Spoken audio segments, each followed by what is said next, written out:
Raj media நண்பர்களுக்கு வணக்கம். நம்மளோட பிக் பாஸ் நிகழ்ச்சியை பொறுத்தவரை இன்னைக்கான எபிசோட்ல வியானா வேற லெவல்ல தரமான சம்பவங்கள் பண்ணிருக்காங்க. அவங்க செஞ்ச வேலையில கனியோட குரூப்பிசம் காலி ஆயிருச்சு. கனியோட மூஞ்செல்லாம் பார்க்கணுமே செத்து போச்சு அப்படின்னு சொல்லலாம். அதே மாதிரி இன்னொரு சைடு பார்த்தோம் அப்படின்னா திவாகர் பாரு இவங்க ரெண்டு பேருமே கோமாளிக்கப்பா இவங்க வெளியே அனுப்பணும் அப்படின்னு மக்கள் எப்பெல்லாம் நினைக்கிறாங்களோ அப்பெல்லாம் பிக் பாஸ் வீட்டுக்குள்ள இருக்கிற போட்டியாளர்களை பொறுத்தளவுல அவங்கள விட நாங்க கேடு கட்டவங்க அப்படிங்கறத நிரூபிக்கிற மாதிரி எல்லாருமே ஒன்னா சேர்ந்து திவாகரை டார்கெட் பண்றாங்க. இன்னைக்கெல்லாம் ரொம்பவே ஒஸ்டா தான் நடந்துக்கிட்டாங்க அப்படின்னு சொல்லலாம். அது எஃப்ஜேயா இருக்கட்டும், வினோதா இருக்கட்டும், கமர்தீனா இருக்கட்டும், இவங்க எல்லாருமே எல்லை மீறி பல வேலைகள் பண்ணியிருக்காங்க. ஏன்னா இருந்தாலும் திவாகரை பொறுத்தவரை யார் என்ன பண்ணாலும் எனக்கு ஒண்ணுமே ஆகாதுடா, எரும மாட்டு மேல மழை பெஞ்ச மாதிரி நான் அசால்ட்டா அடிப்பண்டா அப்படிங்கிற அளவுக்கு திவாகர் தனியா நின்று வேற லெவல்ல தரமான சம்பவங்கள்லாம் பண்ணியிருக்காரு. என்னப்பா இந்த கோமாளியை போய் பாராட்டுறா அப்படின்னு கேட்டீங்கன்னா ஆமாங்க, அந்த கோமாளியை விட கேடுகட்ட வேலைகளை தானே மீதமுள்ள போட்டியாளர்கள் பண்றாங்க.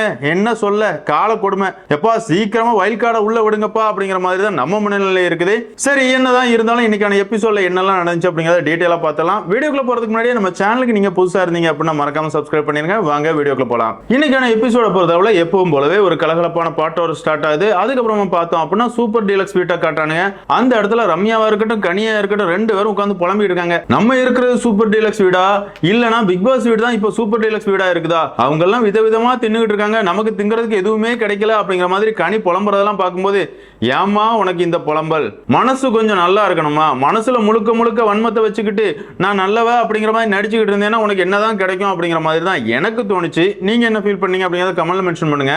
அடுத்ததா பார்த்தோம் அப்படின்னா கோமாளி திவாகரை பொறுத்தவரை கேமரா முன்னாடி நின்று கோமாளித்தனத்தை காட்டுறாரு. வேற ஒண்ணும் இல்லைங்க, நடிப்பு அரக்கன் அப்படிங்கிற பேர்ல நம்ம எல்லாரையுமே கிறுக்கன் ஆக்குற அளவுக்கு பெர்ஃபார்மன்ஸ் பண்ணிட்டு இருக்காரு. அந்த பைத்தியம் ஏதாவது ஒண்ணு பண்ணிட்டு போகுது அப்படின்னு விட்டுட்டா அவர் அப்பவே வெளியே வந்திருப்பாரு. ஆனா உள்ள இருக்கிற பைத்தியங்களை பொறுத்தவரை திவாகரை டார்கெட் பண்றேன் அப்படிங்கிற பேர்ல திவாகரை பெரிய ஆளாக்கிட்டே இருக்கிறாங்க. ஏன்டா கொஞ்சம் சும்மா இருங்களேன்டா அப்படிங்கிற மாதிரி தான் இருக்குது. ஆமாங்க, கமர்தீனா இருக்கட்டும் வினோதா இருக்கட்டும் தொடர்ந்து திவாகரை டார்கெட் பண்ணிட்டே இருக்கானுங்க. திவாகர் கேமரால நடிச்சுட்டு இருக்கிற நேரத்துல வினோதா பொறுத்தவரை அரோரா கழுத்தை பிடிச்சு நெரிச்சுக்கிட்டு இவன் நடிப்பை பாக்குறதுக்கு நீ செத்துரு அப்படிங்கிற மாதிரி சொல்றதா இருக்கட்டும், கமர்தீனா பொறுத்தவரை கேலி கிண்டல் பண்ற மாதிரி பின்னாடி இருந்து ரியாக்ட் பண்றதா இருக்கட்டும், இது எல்லாமே நமக்குமே இரிட்டேட் ஆகுதுங்க. ஒரு வாட்டி ரெண்டு வாட்டி பண்ணும்போது அது என்டர்டைன்மெண்டா இருக்கும். இவனுக்கு எப்பவுமே இதை பண்ணும்போது இல்ல ஏன்டா இப்படி பண்றீங்க, உங்களுக்கு திவாகர் எவ்வளவோ பரவாயில்ல அப்படிங்கிற மனநிலைமை மக்களுக்கு வந்துரும் அப்படின்னு சொல்லலாம். என்னதான் இருந்தாலும் இந்த இடத்துல திவாகரை பொறுத்தவரை செம ஆயிடுறாரு. அதாவது கமர்தீனை தான் டார்கெட் பண்றாரு. இவெல்லாம் கேவலமானவன், இவெல்லாம் தரம் தாழ்ந்தவன், இவன் தரத்துக்குலாம் என்னால தாழ்ந்து போக முடியாது, இவ்வளவு கேவலமா பண்றது எல்லாத்தையுமே மக்கள் பார்த்துக்கிட்டு தான் இருக்கிறாங்க, இவெல்லாம் கூடிய சீக்கிரம் பிக் பாஸ் வீட்ல இருந்து வெளியே போயிடுவான். அது மட்டும் இல்லாம இந்த வாரம் விஜய் சேதுபதி கிட்ட நான் நிறைய விஷயங்கள் சொல்ல வேண்டியிருக்குது, நான் சொல்லக்கூடாது அப்படின்னு தான் நினைச்சுக்கிட்டு இருந்தேன். ஆனா இவன் இவ்வளவு கேவலமா நடந்துகிட்டு இருக்கிறதுனால நான் கண்டிப்பா விஜய் சேதுபதி கிட்ட சொல்லுவேன். சொல்ற நேரம் கேட்கிறவங்க எல்லாருமே அதிர்ந்து போவீங்க. அந்த அளவு கேவலமான விஷயங்களை கமர்தீன் பண்ணியிருக்கான். பெண்கள் கிட்ட ரொம்பவே அநாகரிகமா நடந்திருக்கான் அப்படிங்கிற வார்த்தையை சொல்றாரு. உடனே கமர்தீனுக்கு கோவம் வந்தது. நீ யாரா பைத்தியக்காரா என்ன பத்தி பேசுறதுக்கு அப்படிங்கிற மாதிரி ரெண்டு பைத்தியமும் சண்டை போட்டு இருக்குது. இருந்தாலும் இந்த இடத்துல திவாகரை பொறுத்தளவுல கமர்தீனை பத்தி பேசும்போது பெண்கள் விஷயத்தை பத்தி பேசியிருக்க வேண்டாமா இருந்துச்சு. எதுக்காகனா அவரை பொறுத்தளவுல பாரு கமர்தீன் இந்த ரெண்டு பேரும் பேசி உலகனதை வச்சுதான் பேசுறாரு. பாருவை பொறுத்தளவுல அவங்கள நல்லவங்களா காட்டணும் அப்படிங்கறதுக்காக பல இடங்கள்ல பல விஷயங்கள்ல பொய் பேசுறாங்க அப்படிங்கறதுல எந்த ஒரு மாற்று கருத்துமே இல்ல. உண்மையை சொல்லணும் அப்படின்னு பார்த்தோம்னா கமர்தீன் கேவலமானவர் அப்படின்னா பாருவும் கேவலமானவங்க தான். கவர் போட்டுட்டு தான் சாப்பிடணும் அப்படிங்கிற மாதிரி கேவலமா கமர்தீன் பேசும்போது எனக்கும் பசிக்குது நான் 3 நேரமும் திம்பேன் அப்படின்லாம் சொன்னது பாரு தான். அப்படி இருக்கும்போது ரெண்டு பேருமே ஒன்னா இருக்கும்போது கேவலமான கேடுகட்ட பல விஷயங்களை பேசிட்டு எல்லாத்துக்கும் கமர்தீன் தான் காரணம், அவன் தப்பானவன், அதனாலதான் நான் விலகி வந்துட்டேன் பாரு சொல்றதை யாராலையுமே ஏத்துக்க முடியாது. கமர்தீன் தவறுனா இந்த இடத்துல பாருவும் தவறு தான். இந்த உண்மைகள் எதுவுமே வெளிவந்துடக்கூடாது அப்படிங்கிறதுக்காக பாருவை பொறுத்தவரை திவாகரனை உனக்கும் அவனுக்கும் பிரச்சனைனா அதை பத்தி பேசு, நீ எதுக்காக ஏன் பிரச்சனை இதுல கொண்டு வர்ற அப்படிங்கிற மாதிரி அவங்க கோவப்படுறாங்க. இந்த செட் பார்த்தோம் அப்படின்னா கமர்தீனை பொறுத்தவரை நானாடா பொம்பளை பொறுக்கி நீ தான்டா பொம்பளை பொறுக்கி முத்தம் கேட்கிற லவ் யூ சொல்ற நீ தான் கேவலமா நடந்துட்டு இருக்க அப்படிங்கிற மாதிரி ரெண்டு பேருமே பிக் பாஸ் வீட்டுல இருக்கிற எல்லா பெண்களையும் இழுத்து போட்டு பேச தொடங்கிடுறானுங்க. ஆனா இந்த வார கேப்டனா இருக்கிற பிரவீன் ராஜை பொறுத்தவரை முழுக்க முழுக்க திவாகர் தான் கண்ட்ரோல் பண்ண பாக்குறாரே தவிர கமர்தீனை எந்த இடத்துலயுமே கண்டிச்ச மாதிரி தெரியல. எதுக்காகனா கமர்தீனை பொறுத்தவரை மார்க் பண்றேன் அப்படிங்கிற பெயர்ல ரொம்பவே இரிட்டேட் பண்ணார் அப்படின்னே சொல்லலாம். ஒரு கட்டத்துல பார்த்தோம் அப்படின்னா கமர்தீன் திவாகர்ட்ட சண்டை போடுறதெல்லாம் நிப்பாட்டிட்டு என்ன பாரு என்ன பார்த்து முறைச்சு முறைச்சுக்கிட்டே இருக்கிற, உனக்கும் எனக்கும் எந்த பிரச்சனையுமே இல்லை, நான் திவாகரை தான் மார்க் பண்ணிட்டு இருக்கேன், நீ எதுக்காக முறைச்சிட்டு இருக்க அப்படிங்கிற மாதிரி கேட்டுக்கிட்டு இருக்காரு. அந்த இடத்துல பார்வை பொறுத்தளவுல உன்கிட்ட எனக்கு பேசுறதுக்கே விருப்பம் இல்லப்பா, நீ எப்படிப்பட்டவன் அப்படிங்கிறது எனக்கு முழுசா தெரிஞ்சிருச்சு, நம்ம ரெண்டு பேரும் தான் விலகிட்டோம்ல, நீ எதுக்காக என்கிட்ட வர, நான் முறைச்சு பார்த்தா நீயும் முறைச்சு பார்த்துக்க, என் பக்கத்துல வந்து என்ன இப்ப நல்லா இருக்கியா, ஒன்னும் பிரச்சனை இல்லை இப்படிலாம் கேட்க வேண்டிய அவசியம் எனக்கு கிடையாது, நம்ம ரெண்டு பேரும் பிரிஞ்சதாவே இருக்கட்டும், உன்னோட கேரக்டர் தெரிஞ்சு போச்சு அதனாலதான் நான் பிரிஞ்சுட்டேன் அப்படிங்கிற மாதிரி பாரு சொல்றாங்க. அந்த இடத்துல கமருதீன் வந்து என்ன தப்பா காட்டணும் அப்படிங்கறதுக்காக ரெண்டு பேரும் சேர்ந்து முயற்சி பண்றீங்களா, என்னை பொறுத்தளவுல எனக்கு உன்னை பிடிச்சிருந்துச்சு, என்னோட எக்ஸ் மாதிரியே இருந்த, அதனாலதான் நம்ம ரெண்டு பேரும் பேசி பழகணும், நம்ம ரெண்டு பேரோட கருத்துக்கள் ஒத்து போல, அதனால பிரிஞ்சிட்டோம், இப்ப எதுக்காக என்ன தப்பா காட்டுற அப்படிங்கிற மாதிரி கமருதீன் கேட்கிறாரு. இருந்தாலும் அந்த இடத்துல பார்வை பொறுத்தளவுல ரொம்ப பெரிய சீன் கிரியேட் பண்றாங்க. கமருதீன் ஒண்ணுதான் சொல்றாரு, என்கிட்ட பேசுனது புடிச்சு பேசுனியா இல்லையா, புடிச்சு பேசுனியா இல்லையா, என்ன பிடிச்சு தானே பேசுனா அப்படிங்கிற மாதிரி திரும்ப திரும்ப கேட்கிறாரு. பார்வை பொறுத்தளவுல திருடனுக்கு தேல் கொட்டின மாதிரி இருந்துச்சு அப்படின்னு சொல்லலாம். ஆமா தானங்க, கமருதீனை பிடிச்சுதான் கமருதீன் பேசினாங்க, கமருதீன் மடியில படுத்திருப்பாங்க, ஷோல்டர்ல சாஞ்சிக்கிடுவாங்க, கேவலமா பல விஷயங்களை செக்ஸியா பேசுவாங்க, இப்படி எல்லாமே பண்ணிட்டு கமருதீன் மேலதான் தப்பு இருக்கு, என் மேல எந்த தவறுமே இல்ல அப்படிங்கிற மாதிரி பாரு முழு பழியையும் கமருதீன் மேல போட நினைக்கிறாங்க. இந்த இடத்துல கமருதீனை பொறுத்தளவுல என்ன பிடிச்சு தானே நீ பேசின அப்படிங்கிற மாதிரி திரும்ப திரும்ப சொன்ன உடனே பாருக்கு பதில் சொல்றதுக்கு பதில் கிடையாது. உடனே பார்வை பொறுத்தளவுல கையில இருக்கிற பாட்டில் எல்லாம் தூக்கி எறிஞ்சிட்டு தனியா போய் உட்கார்ந்து அழுது சீன் கிரியேட் பண்றாங்க. என்ன பொறுத்தளவுல இந்த இடத்துல பாரு சீன் தான் கிரியேட் பண்ணாங்க அப்படிங்கறத உண்மை. நான் முதல்லயே சொன்ன மாதிரி தாங்க, கமருதீன் தப்புனா இந்த இடத்துல பாருவும் தப்பு தான், அதுல எந்த வித மாற்று கருத்துமே இல்ல. என்னதான் இருந்தாலும் திவாகரை கமருதீனா இருக்கட்டும் வினோதா இருக்கட்டும் தொடர்ந்து ட்ரிகர் பண்ணிக்கிட்டே இருக்கிறாங்க அப்படின்னு சொல்லலாம். அதுக்கப்புறமா கமருதீன் வந்து சுபிக்ஷா விக்ரம் இந்த ரெண்டு பேர்ட்டையும் பேசிட்டு இருக்காரு. அதாவது நாங்க ரெண்டு பேரும் பிடிச்சுதான் பேசணும், எங்களோட கருத்துக்கள் ஒத்து போல, அதனால நாங்க பிரிஞ்சிட்டோம், இந்த விஷயத்தை எதுக்காக திவாகர் பேசுறாரு அப்படிங்கிற மாதிரி தன்னை நியாயப்படுத்துறதுக்காக இந்த இடத்துல கமருதீன் பேசிட்டு இருக்காரு. உண்மையை சொல்லணும் அப்படின்னு பார்த்தோம்னா இந்த விஷயத்துல கமருதீன் மேல நியாயம் இருக்குது. அவர் பேசின விஷயங்கள் தவறு, கேவலமான விஷயங்களை தான் கமருதீன் கேமரா முன்னாடி பதிவு பண்ணிட்டாரு. அதாவது கமருதீனும் பாரும் உட்கார்ந்து பேசின விஷயம் கேவலத்தின் உச்சகட்டம் அப்படிங்கறதுல எந்த ஒரு மாற்று கருத்துமே இல்ல. அதே நேரத்துல கமருதீன் மட்டும்தான் தப்பு அப்படிங்கிற மாதிரி இப்ப பாரு மாத்துறதுக்கு முயற்சி பண்றாங்க, அது மிகப்பெரிய தவறு அப்படிங்கறத என்னோட கருத்து. இதே விஷயத்தை அரோரா வந்து கமருதீன் சொல்றாங்க, இப்ப பாரு இதை வேற மாதிரி கொண்டு போறாங்க, ஆனா இவ்வளவு நாள் உன் தோல்ல சாஞ்சுக்கிட்டதா இருக்கட்டும், இல்லைன்னா நீங்க ரெண்டு பேரும் பேசுறதா இருக்கட்டும், இல்லைன்னா ஜெயிலுக்குள்ள இருக்கும்போது நீங்க நடந்துகிட்ட விதமா இருக்கட்டும், நீங்க ரெண்டு பேருமே பிடிச்சுதான் பேசி பழகுறீங்க அப்படிங்கிறது எல்லாருக்குமே புரியும், இப்போ ஓ மேல மட்டும் பழி போடணும் அப்படிங்கிற மாதிரி பாரு ஒரு கேம் ஆடி இருக்காங்க அப்படிங்கறத அரோரா கரெக்டா கெஸ் பண்ணி கமருதீன் சொல்லிட்டு இருக்காங்க. கமருதீனுமே அந்த இடத்துல ஒண்ணுதான் சொன்னாரு, ஆமா பாரு வேற லெவல்ல கேம் ஆடிட்டு இருக்கா, நான்லாம் சும்மாலாம் விட மாட்டேன் அப்படிங்கிற மாதிரி கமருதீன் அந்த இடத்துல பதிவு பண்ணாரு. அதுக்கப்புறமா பார்த்தோம் அப்படின்னா இந்த வாரம் வீக்லி டாஸ்கான லாக்கர் டாஸ்க் ஸ்டார்ட் ஆகுது. இந்த டாஸ்க் பொறுத்தளவுல பிக் பாஸ் வீட்ல இருந்து 7 நபர்களும் சூப்பர் டீலர்ஸ் வீட்ல இருந்து 7 நபர்களும் கலந்துக்கணும். இந்த டாஸ்க் பொறுத்தளவுல ஆக்டிவிட்டி ஏரியால நடக்கும்.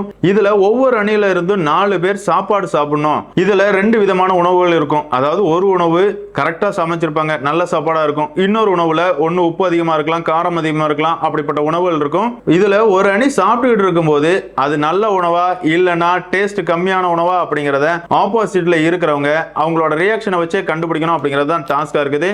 இந்த டாஸ்கை பொறுத்தளவுல பிக் பாஸ் டீம் வின் பண்ணிடுறாங்க. வேற லெவல்ல கேம் போச்சு அப்படின்னே சொல்லலாம். அதுலயும் குறிப்பா விக்ரம் எல்லாம் உப்பு சாப்பாடை சாப்பிட்டுட்டு வாந்தி வர மாதிரி ஒமட்டிட்டே அலைஞ்சதெல்லாம் பார்க்கும்போது எதுக்குடா உனக்கு தேவையில்லாத வேலை அப்படிங்கிற அளவுக்கு செம காமெடியா தான் இருந்துச்சு. நமக்கு காமெடியா இருந்துச்சு, அவருக்கு வேதனையா இருந்திருக்கும் அப்படின்னே சொல்லலாம். இப்படி பிக் பாஸ் டீம் வின் பண்ண 1000 பாயிண்ட்ஸுக்கான பொருட்களை லாக்கர்ல இருந்து எடுத்துக்கலாம் அப்படிங்கிற மாதிரி பிக் பாஸ் அறிவிப்பு கொடுக்கிறாரு. அந்த வகையில பிக் பாஸ் போட்டியாளர்கள் எடுக்கிறாங்க, 800 பாயிண்ட்ஸுக்கான பொருட்களை எடுத்துட்டு வராங்க. அதுக்கப்புறமா பிக் பாஸ் பொறுத்தளவுல சூப்பரா தரமான ஒரு டாஸ்க் கொடுக்கிறாரு. அதாவது யார் இந்த பையா அப்படிங்கிறது தான் டாஸ்கோட பேரு. ஒரு பவுல்ல நிறையவே துண்டு சீட்டுகள் இருக்கும். அந்த துண்டு சீட்டை ஒவ்வொரு போட்டியாளரும் வந்து எடுக்கணும். அந்த சீட்ல என்ன வாக்கியம் இருக்குதோ அந்த வாக்கியங்களுக்கு யாரு பொருத்தமானவர் அப்படிங்கறத போட்டியாளர்கள் காரணத்தோட சொல்லணும் அப்படிங்கிறது தான் டாஸ்கா இருக்குது. செம டாஸ்க்குங்க. ஆனா பிக் பாஸ் விட்ட பொறுத்தளவுல எல்லாமே சேஃப் கேம் தான் ஆடினானுங்க. வியானா தான் மாஸ் பண்ணாங்க அப்படின்னு சொல்லலாம். இந்த டாஸ்க்ல பல கலவரங்கள் வெடிக்குது. இதுல முதல்ல அரோரா வந்து சீட் எடுக்கிறாங்க. அவங்களோட சீட்டை பொறுத்தளவுல இந்த வீட்டுல எங்க சண்டை நடந்தாலுமே கோஷம் போடுற காக்கா கூட்டம் மாதிரி இருக்கிற 3 நபர்களை சொல்றாங்க. இத படிச்ச உடனே நமக்கு சபரி, எஃப்ஜே, கனி இந்த 3 பேர் தான் ஞாபகத்துக்கு வந்தாங்க. இருந்தாலும் இந்த இடத்துல அரோரா யாரோட பேரை சொல்றாங்க அப்படின்னு பார்த்தோம்னா பார்வதி, திவாகர், கலையரசன் இந்த 3 பேர் பேரையும் சொல்றாங்க. உண்மையாவே இந்த வாக்கியத்துக்கு பொருத்தம் இல்லாத ஒரு பேர் அப்படின்னு சொல்லலாம். அடுத்ததா கலையரசன் வராரு. கலையரசன் எடுக்கிற சீட்ல என்ன எழுதிருக்கு அப்படின்னு பார்த்தோம்னா உன் நல்லதுக்காக தான் சொல்றேன் அப்படிங்கிற மாதிரி சொல்லுவாங்க.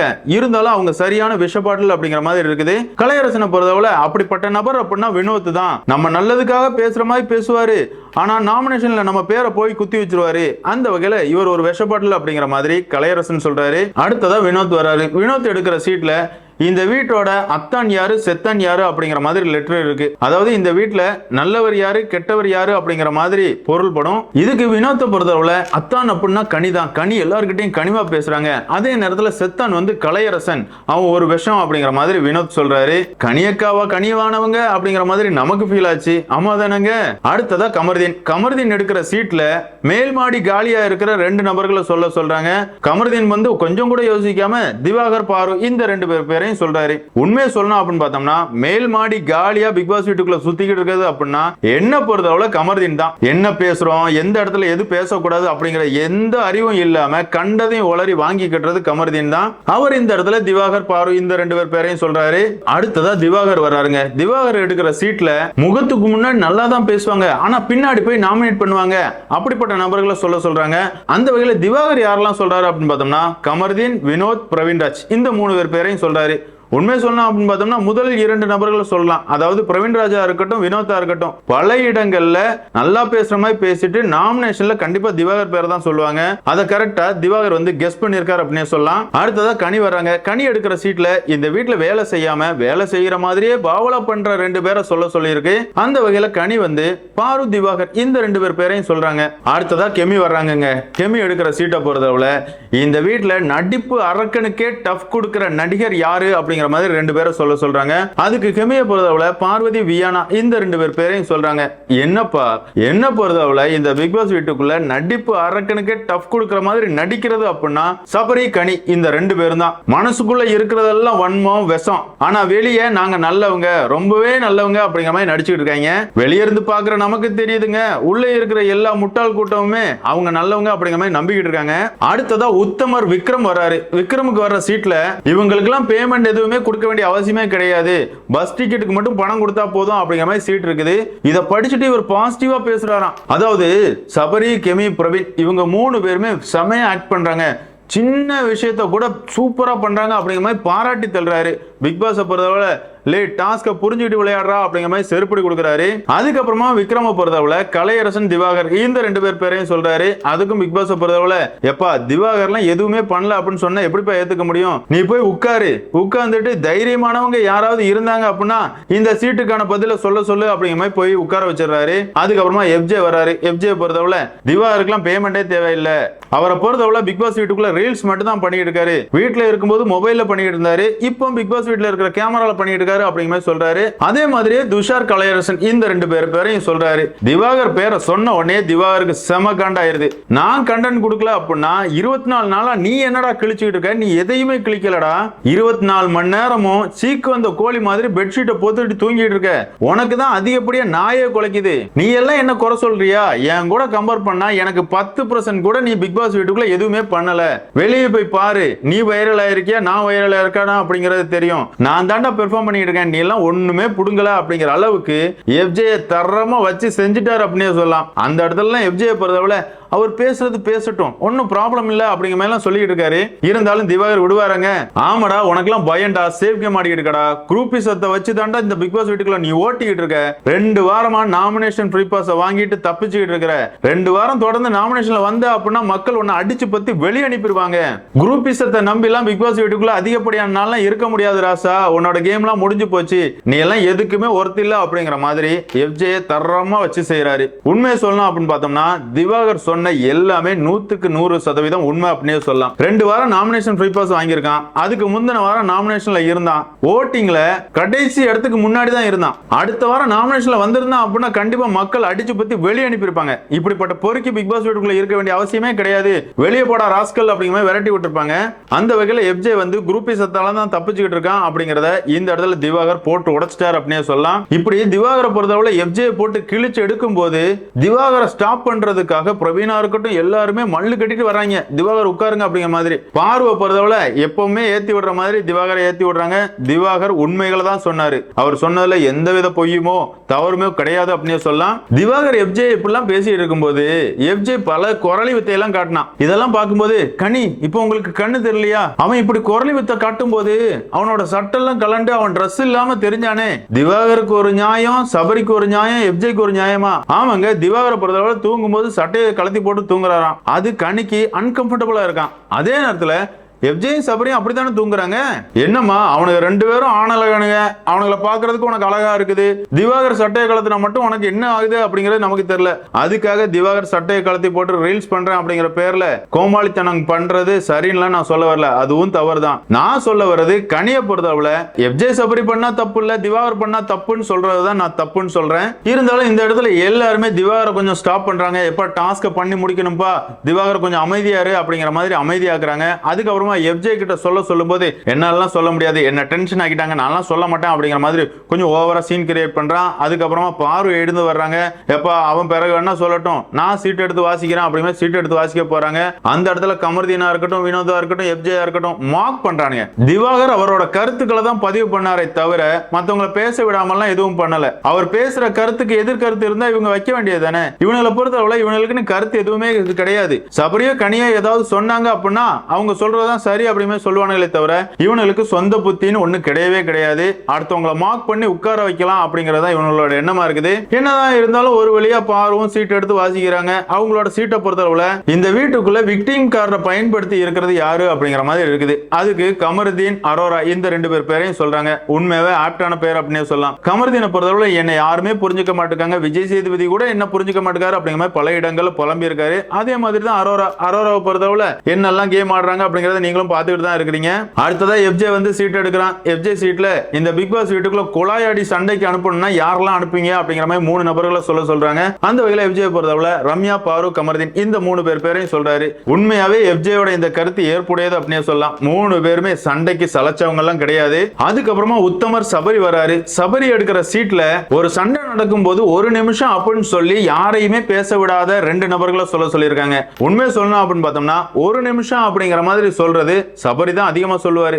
அவரை பொறுத்தவரை போன சீசன்ல முத்துக்குமரனை பார்த்து பழகிட்டு வந்திருக்காருன்னு நினைக்கிறேன். முத்துக்குமரன் எப்படி போன சீசன்ல கேம் ஆடினாரோ அதே மாதிரி நம்ம விளையாடலாம் அப்படிங்கிற மாதிரி 1 நிமிஷம் அப்படிங்கிறது தான் சபரியோட டேக்லைனாவே இருக்குது. இருந்தாலும் இந்த இடத்துல சபரியை பொறுத்தவரை பாரு, திவாகர் தான் அப்படி பண்றாங்க அப்படிங்கிற மாதிரி சொல்றாரு. அடுத்ததா சுபிக்ஷா வர்றாங்க. சுபிக்ஷா எடுக்கிற சீட்டை பொறுத்தவரை எதுக்கு வந்தோனே தெரியாம சமையல் கட்டுல சமையல் மட்டுமே செஞ்சுட்டு இருக்கிறது யாரு அப்படிங்கிற மாதிரி கேட்டிருக்குது. அதுக்கு சுபிக்ஷா வந்து கனி, பிரவீன், வியானா இந்த 3 பேரையும் சொல்றாங்க. உண்மையாவே கனி அப்படிலாம் இல்லைங்க. கனியை பொறுத்தவரை எல்லா இடத்துலயுமே அவங்களோட கேம் இருக்கதான் செஞ்சு. அதுக்கப்புறமா துஷார் வராரு. துஷார் எடுக்கிற சீட்டை பொறுத்தவரை எந்த பிரச்சனை நடந்தாலும் நாட்டாம பண்ண வர்றது யாரு அப்படிங்கிற கேள்வி இருக்குது. அதுக்கு அவரை பொறுத்தவரை சபரி, எஃப்ஜே இந்த 2 பேரையும் சொல்றாரு. எப்பா சபரியும் கனியும் சொல்லுப்பா, அதுதான் கரெக்டா இருக்கும். எஃப்ஜே பொறுத்தவரை ஒரு சண்டை நடந்துச்சு அப்படின்னா அதை பெருசு பண்ற மாதிரி இவன் ரவுடி தானே காட்டிட்டு இருப்பான் அப்படிங்கிற மாதிரி நமக்கு ஃபீல் ஆச்சு. அடுத்ததா வியானா வர்றாங்க. வியானா எடுக்கிற சீட்ல இந்த பிக் பாஸ் வீட்ல இருக்கிற எல்லாருமே ஒரு நபரை பார்த்தா கதறாங்க அப்படின்னா அது யாரு அப்படிங்கிற கேள்வி இருக்குது. கொஞ்சம் கூட யோசிக்காம வியானா வந்து பார்வை பார்த்து தான்ப்பா எல்லாரும் கதை எழுதிட்டு இருக்காங்க அப்படிங்கிற மாதிரி போட்டு உடைக்கிறாங்க. அடுத்ததா பிரவீன்ராஜ் வராரு. பிரவீன்ராஜ் எடுக்கிற சீட்ல சட்டையை மாத்துற மாதிரி குரூப்பை மாத்துற 2 நபர்களை சொல்லியிருக்கு. அதுக்கு பிரவீன் வந்து திவாகர், ரம்யா இந்த 2 பேரையும் சொல்றாரு. இதுலயும் நமக்கு மாற்று கருத்து இருக்கு. ரம்யா ஓகே, அதே நேரத்துல குரூப்பை அடிக்கடி மாத்துறது அப்படின்னா பாரு அப்படின்னே சொல்லலாம். பாரு, ரம்யா பொருத்தமா இருப்பாங்க.